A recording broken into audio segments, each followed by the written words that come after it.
अखण्डबिल्वपत्रञ्च आयुतं शिवपूजनं कृतं नाम सहस्रेण एकबिल्वं शिवार्पणम् उमया सह देवेश नन्दिवाहनमेव च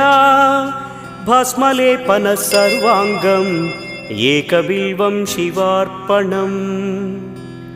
सालग्रामेषु विप्राणां तटाकं दशकूपयोः यज्ञकोटिसहस्रस्य एकबिल्वं शिवार्पणम् दन्तिकोटिसहस्रेषु अश्वमेधशतक्रतौ कोटिकन्या महादानम् एकबिल्वं शिवार्पणम् बिल्वानां दर्शनं पुण्यं स्पर्शनं पापनाशनम्